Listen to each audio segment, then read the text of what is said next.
mengumpat dan mencela, yang mengumpulkan harta dan keuntungannya.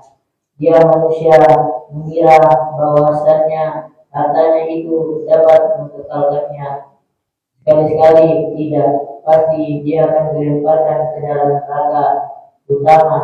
Dan tahukah kamu apakah neraka utama itu? Itu api azab Allah yang dinyalakan, yang membara sampai ke hati.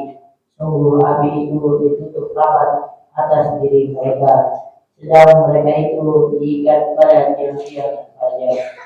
Assalamualaikum warahmatullahi wabarakatuh.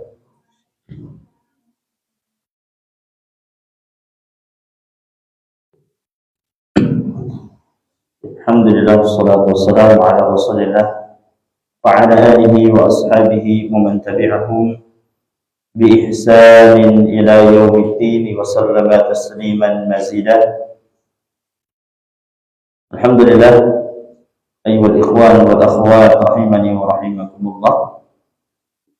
Telah dibacakan kepada kita salah satu surat di dalam Al-Quran, yang mana surat ini diurutan ke 104 dalam Al-Quran daripada mushaf yang biasa kita baca, yang mana surat ini biasa kita kenal namanya dengan nama surat Al-Humazah. Surat Al-Humazah. Kemudian surat Al-Humazah terdiri dari 9 ayat dan merupakan surat Makkiyah dan turun pada urutan ke-31. Jadi surat Al-Humazah itu turun pada urutan ke-31, ya, setelah surat Al-Qiyamah dan sebelum surat Al-Mursalat. Setelah surat Al-Qiyamah dan setelah surat Al-Mursalat. Al-Humazah, atau nama surat ini Al-Humazah, yang berarti pengumpat. Pengumpat, ya, ini diambil dari ayat pertamanya pada kalimat wailul likulli humazah. Nah, kemudian nama lainnya adalah wailun likulli humazah sendiri, itu diambil dari ayat pertamanya. Dan juga nama lainnya adalah Al-Hutamah. Nama lain dari surat Al-Humazah dikenal dengan Al-Hutamah, ya, yang artinya adalah neraka yang menghancurkan. Kemudian ayyuhal ikhwan wal akhwat rahimani wa rahimakumullah,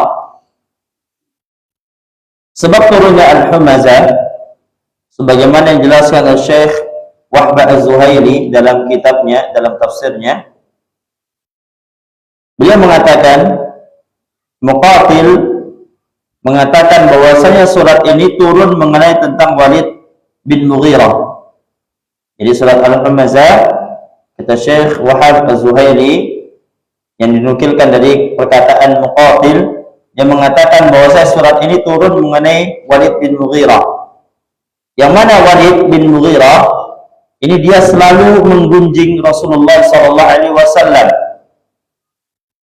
menggunjing, mengumpat, mencela Nabi Allah Muhammad SAW ketika tidak berada di hadapan beliau, dan juga suka mencela ketika berada di hadapan beliau, ya. Jadi sebab turunnya adalah di antaranya adalah karena tentang Walid bin Mughirah. Tak hanya Walid bin Mughirah, ternyata dalam riwayat lain sebagaimana dijelaskan oleh Muhammad bin Ishaq bahwasanya, ya, Umayyah bin Khalaf juga melakukan hal itu. Umayyah bin Khalaf, dia melakukan perbuatan sebagaimana dilakukan oleh Walid bin Mughirah, mengumpat ketika Nabi tidak berada dekat dengan dia, tidak di hadapan Nabi, dan suka mencela ketika di hadapan Nabi Shallallahu Alaihi Wasallam. Ya, nah, jadi itu sebab turunnya surat Al-Humazah. Sehingga Allah Subhanahu wa taala menurunkan surat ini, yang mana Allah Subhanahu wa taala berfirman, wailun likulli humazatin lumazah. Wail, Kata Allah, wail, celakalah. Ya. Kalimat wailun dalam bahasa Arab itu bermakna tiga. Ya, bermakna tiga. Yang pertama bermakna wa'id. Wailun itu bermakna wa'id. Ya, sebagaimana yang nukilkan Syekh Abdurrahman bin Nasir Sa'di, wailun itu bermakna yang pertama wa'id. Wa'id itu artinya ancaman. Ancaman yang pasti datang. Kemudian yang kedua bermakna wabalun. Apa itu bencana? Bencana besar. Jadi sudah ancaman, kemudian wabal, bencana. Kemudian yang ketiga bermakna syiddatu al-azab, syiddatul azabi. Sekeras-kerasnya azab. Sekeras-kerasnya azab. Sehingga orang yang diancam dengan kalimat wailun, maka dia mendapatkan tiga ancaman. Yang pertama wa'id, ancaman itu sendiri. Yang kedua wabal, bencana yang besar. Dan yang ketiga mendapatkan syiddatul azab, sekeras-kerasnya azab dari Allah Subhanahu wa ta'ala. Untuk siapa Allah Subhanahu wa ta'ala mengancamnya? Likulli humazatin lumazah. Untuk setiap pelaku humazah, pengumpat, lumazah, dan pencela. Pengumpat dan pencela, sebagaimana yang dilakukan oleh Walid bin Mughirah dan juga Umayyah bin Khalaf kepada Nabi Allah Muhammad sallallahu alaihi wasallam. Kata Syekh Abdurrahman bin Nasir As-Sa'di ketika mentafsirkan ayat ini, beliau mengatakan syarrun wa halakun likulli muqtadun linnasi wa ta'anin fihim. Keburukan dan kebinasaan bagi orang yang suka muqtab. Muqtab itu ghibah, penggibah. Orang yang suka menghibah, ya kan?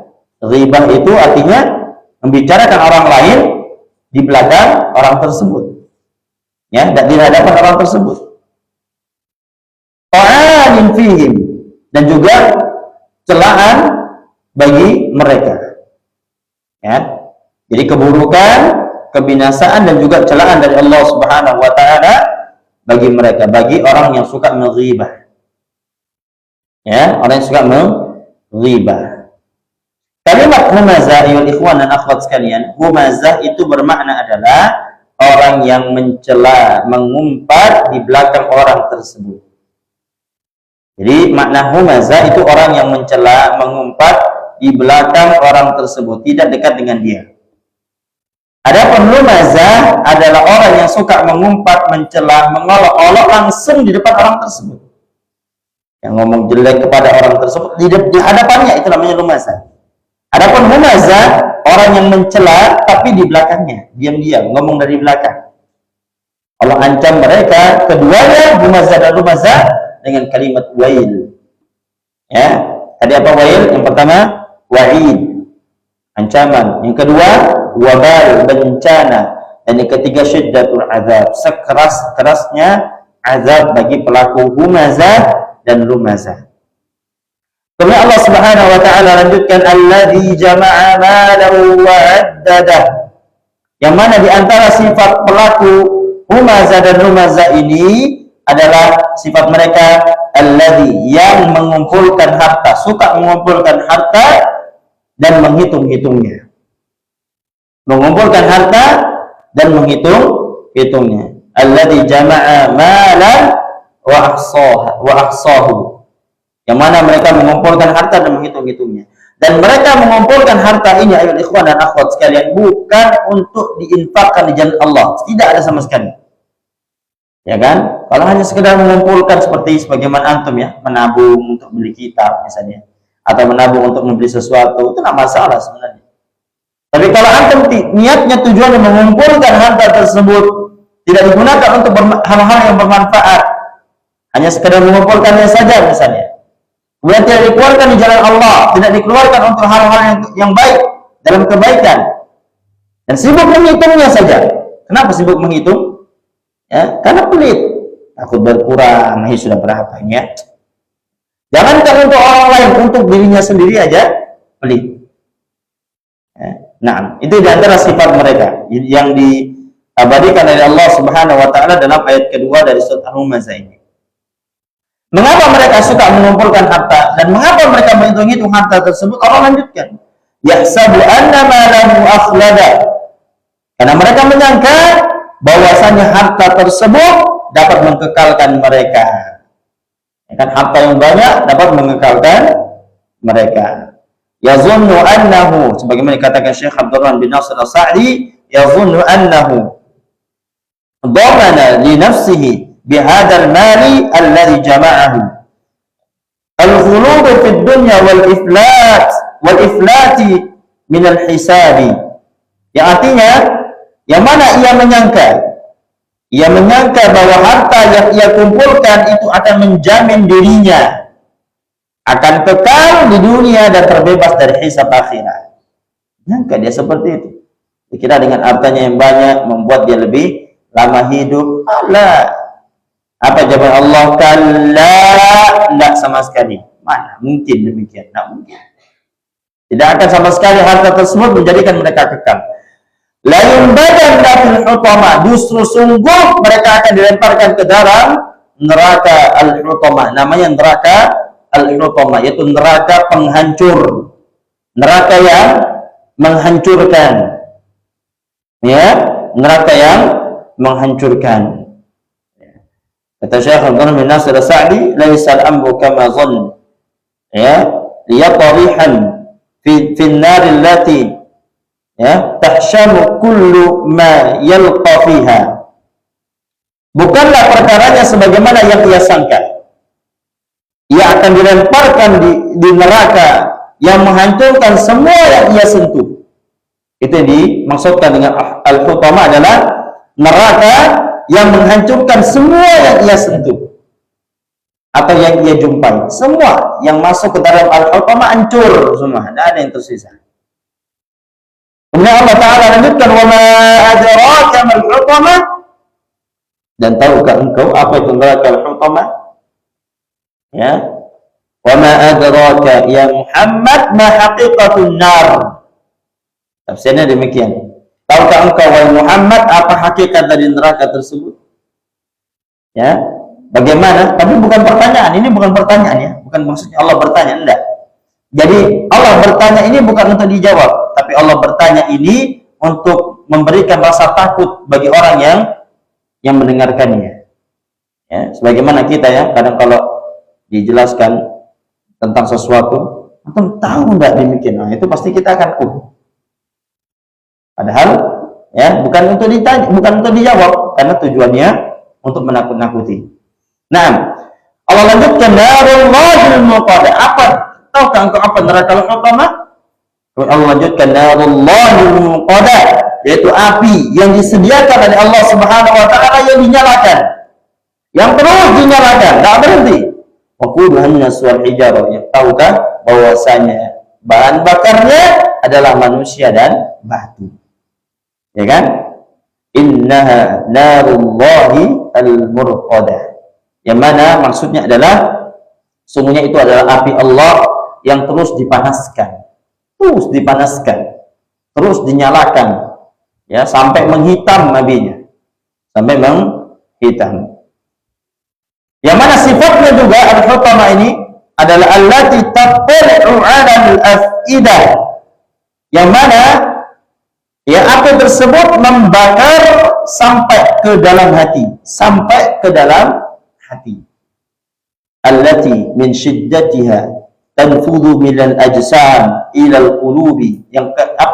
Yang karena panasnya ia dapat menembus jasad sampai ke hati, sampai ke jantung. Saking panasnya. Luar biasa ya.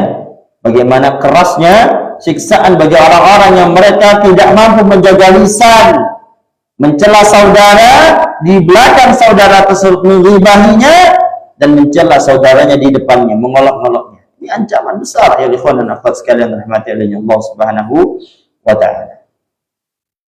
Kemudian Allah lanjutkan sifatnya juga di antara sifat al-hutama, innaha 'alaihim muqsadah. Sungguhnya api itu ditutup rapat atas mereka. Innaha 'alaihim muqbaqah. atau mughlaqah, yang mana api itu ya menutupi mereka, tertutup mereka, terkunci di dalamnya, mahbus, terpenjara. Ya, luar biasa. Jadi tidak ada siapapun yang bisa membukanya. Bahkan dalam riwayat lain dikatakan bahwasanya ya neraka al-hutama ini atau neraka yang menghancurkan ini, di antaranya sifatnya adalah bahwasanya kuncinya itu tidak dikunci dari dalam, tapi dikunci dari luar. Maksudnya apa? Ini menunjukkan bahwasanya tiada siapapun yang dapat membukanya dari dalam. Siapapun dia tidak ada yang bisa membukanya, baik malaikat maupun manusia, siapapun makhluk tidak akan ada yang mampu membuka neraka tersebut. Dia tidak ada ya seperdetik pun bagi seseorang untuk bisa kabur. Tidak ada kesempatan sepersen pun untuk baginya bisa kabur daripada neraka tersebut. Kemudian Allah lanjutkan dalam ayat yang terakhir, sifat daripada neraka al-hutama adalah fi amadin mumaddadah, yang mana mereka ini di dalamnya, orang-orang yang masuk ke dalamnya diikat pada tiang-tiang yang panjang. Fi amadin mumaddadah li'alla yakhruju minha, yang mana mereka diikat pada tiang-tiang yang panjang agar mereka tidak bisa keluar dari neraka tersebut. Ya kan? Luar biasa siksaannya ya ikhwan dan akhwat. Bagaimana pentingnya kita untuk menjaga lisan kita, bahayanya kita menggunakan lisan kita untuk menggunjing saudara kita di belakangnya ataupun mencela saudara kita di depannya. Luar biasa. Ya, kita berusaha menjaga lisan kita dari berkata yang buruk dan yang jelek. Ya, kenapa? Karena dengan berkata yang buruk, ya, apalagi sampai menghina atau menghibah, ya ancamannya demikian. Allah persiapkan namanya neraka al-hutama, yaitu neraka yang menghancurkan. Baik, barakallahu fikum. Mungkin hadza ma aqulakum fi hadhihi al-lailah barakah insyaallah. Jazakumullahu khairan. Ya, naktafi, kita cukupkan dengan doa kafaratul majlis. Alhamdulillahirabbil alamin. Subhanakallahumma bihamdika asyhadu an la ilaha illa anta astaghfiruka wa atubu ilaik. Akhiru da'wana alhamdulillahirabbil alamin. Assalamualaikum warahmatullahi wabarakatuh.